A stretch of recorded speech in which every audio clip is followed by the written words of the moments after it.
Hai sahabat-sahabat Paradise NFT. Kali ini kita akan membahas tentang aliran-aliran dalam agama Islam. Maka dari itu, Paradise NFT mengajak sahabat-sahabat Paradise NFT untuk menyimak dan belajar bersama. Kali ini kita akan membahas tentang aliran-aliran dalam agama Islam. Pernahkah sahabat Paradise NFT ini berfikir tentang mengapa terdapat banyaknya perbedaan dalam ajaran agama Islam? Dan mengapa perbedaan ini banyak timbul di dalam agama Islam? Maka dari itu, Paradise NFT akan menjelaskan dan memberitahukan tentang aliran-aliran ini atau perbedaan-perbedaan dalam agama Islam. Di dalam agama Islam, aliran ini disebut dengan ilmu kalam atau aliran-aliran dalam ilmu kalam. Dan seiring berkembangnya zaman, aliran-aliran ini juga ikut berkembang dan melahirkan perbedaan dalam ajaran agama Islam yang dijadikan pegangan bagi umat Islam di seluruh penjuru dunia. Apakah sahabat pada sini penasaran dengan paham-paham ini atau penasaran dengan apa aliran-aliran ini? Yuk kita simak video ini sampai selesai. Semoga kawan-kawan di sana, sahabat-sahabat Paradise NFT, tetap dalam keadaan yang sehat dan bahagia, dan tidak lupa pula dengan rasa syukur kita kepada Allah Subhanahu wa Ta'ala yang telah memberikan kita nikmat hingga saat hari ini. Oke. Sebelum itu, saya selaku anggota dari Paradise NFT ingin bertanya, pernahkah kalian merasakan tentang perbedaan?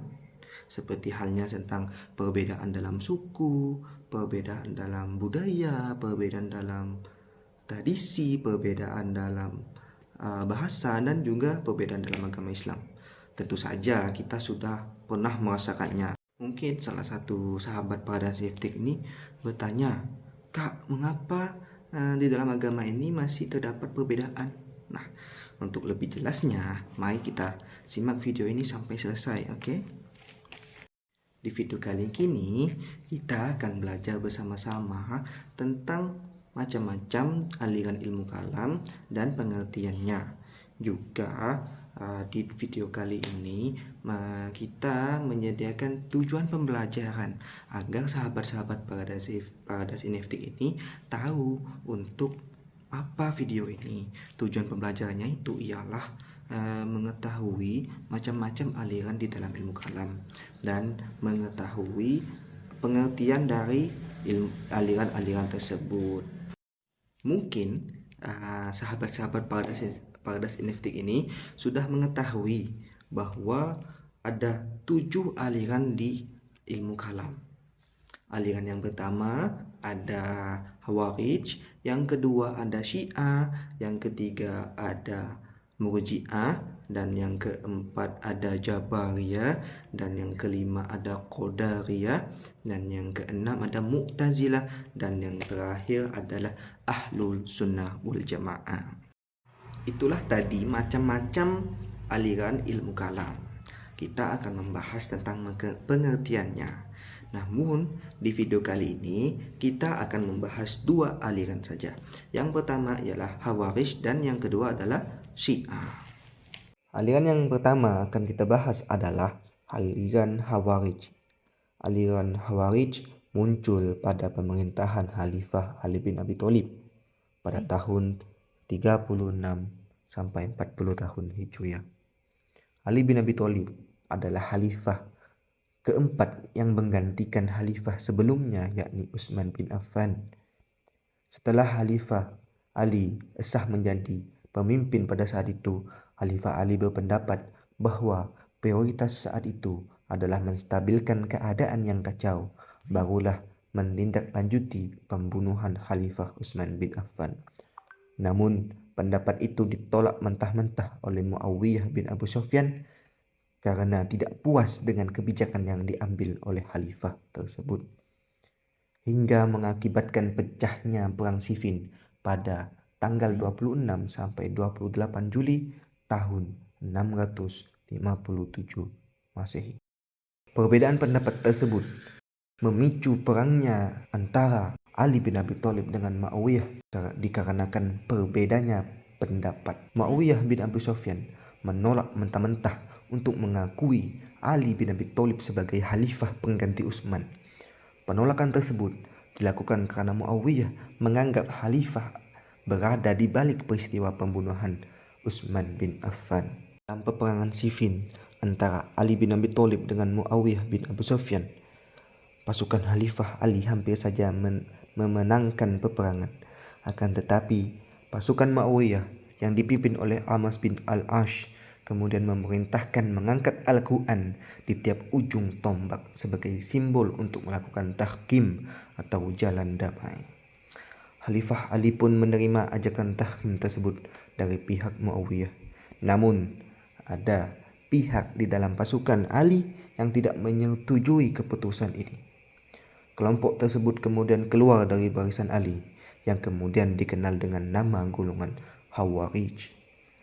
Kaum Khawarij kadang-kadang menamakan diri mereka sebagai kaum syurah, artinya orang-orang yang mengorbankan dirinya hanya untuk kepentingan keridhaan Allah Subhanahu wa taala, dengan landasan Quran surah Al-Baqarah ayat 207 dengan bunyi artinya, dan di antara manusia ada yang mengorbankan dirinya karena mencari keridhaan Allah, dan Allah Maha Penyantun kepada hamba-hambanya. Dan ada beberapa penyimpangan dari aliran Khawarij ini. Yang pertama, mengkafirkan sesama muslim. Khawarij berlebih-lebihan dalam memvonis kafir sesama kaum muslimin. Mereka beranggapan bahwa tindakan mereka membunuh kaum muslimin bisa membeli atau mendatangkan keridhaan oleh Allah Subhanahu wa taala. Yang kedua, yakni menyamaratakan antara kesalahan dan dosa. Khawarij menyamakan antara kesalahan dan dosa. Yang ketiga, mereka mengkafirkan orang lain yang karena perbuatan dosa dan kejelekan. Yang selanjutnya, sikap warok yang semu. Khawarij memiliki sikap warok yang semu sebagai akibat dari kedangkalan ilmu mereka. Dan yang terakhir ialah menentang tahkim. Khawarij menolak hasil dari tahkim yang menyebabkan kalahnya Ali pada peperangan Siffin dan turunnya dari jabatan sebagai khalifah. Aliran yang selanjutnya ialah aliran Syiah. Sejarah munculnya Syiah bermula dari perpecahan dalam umat Islam ketika wafatnya Nabi Muhammad sallallahu alaihi wasallam. Setelah Nabi Muhammad meninggal dunia, terjadi perbedaan pendapat tentang siapa yang menggantikan Nabi Muhammad sallallahu alaihi wasallam sebagai pemimpin umat pada masa itu.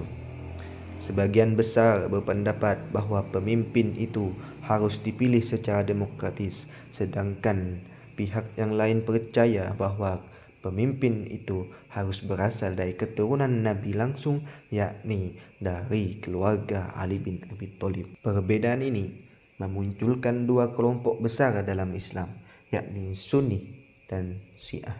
Sunni kita kenal sebagai Ahlul Sunnah wal Jamaah. Sunni ini mengikuti pemilihan para khalifah yang dipilih secara demokratis, sedangkan Syiah berpendapat bahwa pemimpin harus dipilih dari keturunan Nabi Muhammad SAW. Syiah percaya bahwa Ali adalah imam pertama dan bahwa kepemimpinan seharusnya ada dalam keluarga Nabi. Dan berikut adalah beberapa penyimpangan yang timbul dari aliran Syiah. Yang pertama, penyimpangan ajaran Syiah. Penyimpangan ajaran Syiah yakni memalsukan Al-Quran, mengkafirkan terhadap sahabat dan umat Islam, kedudukan imamah dan nikmat mut'ah. Dan kedua, penyimpangan serta menyelewengkan ajaran yang bertentangan dengan Islam menurut Al-Quran dan As-Sunnah. Yang ketiga, yakni meyakini dan pemahaman serta ajaran yang dikembangkan menunjukkan suatu benang merah. Syiah lahir karena simpati golongan kaum muslimin terhadap Ali dan keturunannya. Namun, akidah Syiah berpijak di atas pencacian, pencelaan, dan pengkafiran terhadap para sahabat Rasulullah. Ada beberapa persepsi terhadap Syiah. Sebagian kalangan menilai ajaran ini yang dibawa oleh Syiah merupakan ajaran yang sesat dan bertentangan dengan ajaran Islam yang selama ini mereka anut. Profesor Dr. Haji Muhammad Baharun SH.MH saat membedah buku Mewaspadai Gerakan Syiah di Indonesia mengungkapkan ajaran-ajaran Syiah yang menyesatkan. Yang pertama, akidah bada, yaitu keyakinan bahwa Allah mengetahui sesuatu setelah sebelumnya tidak mengetahui. Yang kedua yakni akidah syirik. Akidah syirik ini menisbatkan sifat sebenarnya dan tanusuh atau reinkarnasi. Dan agar sahabat-sahabat Paradise Ineftik bisa membedakan antara aliran Syiah dan aliran Khawarij, kita sudah menyiapkan 3 perbedaan. Yang pertama, pandangan terhadap Ali bin Abi Thalib. Yang kedua, sikap terhadap Ahlul Bait. Yang ketiga, sikap terhadap kaum muslimin yang menyelisihi mereka. Yang pertama, pandangan terhadap Ali bin Abi Thalib. Aliran Syiah ini mendukung Ali bin Abi Thalib sebagai pemimpin spiritual dan politik Islam dan meyakini bahwa hanya keturunan Nabi Muhammad yang pantas menjadi khalifah. Sedangkan Khawarij adalah kelompok yang terbentuk sebagai reaksi politik dari peristiwa At-Tahkim atau penyelesaian sengketa melalui jalan damai. Pada zaman permulaan membenci Ahlul Bait dan melakukan permusuhan terhadap mereka. Yang kedua yakni sikap terhadap Ahlul Bait. Aliran Syiah bersikap melampaui batas pada Ahlul Bait dan mengkultuskan mereka. Namun, aliran Khawarij pada zaman permulaan, Khawarij membenci Ahlul Bait dan melakukan permusuhan terhadap mereka. Tentang bagaimana pengertian dan sejarah, pemahaman dan penyimpangan dari 2 aliran ini. Semoga sahabat-sahabat Paradise Ineftik dapat menarik kesimpulan tentang pengertian-pengertian dari 2 aliran ini. Dan semoga juga dari tujuan pembelajaran ini Paradise Ineftik sudah sepenuhnya mendapatkan apa yang Paradise Ineftik ini ingin sampaikan kepada para sahabat-sahabat sekalian. Dan cukup ini dari saya, dan saya juga mewakili dari Paradise Ineftik. Terima kasih sudah menyimak sampai akhir, dan semoga kita selalu mendapatkan ilmu yang barokah. Cukup sekian dan wassalamualaikum warahmatullahi wabarakatuh.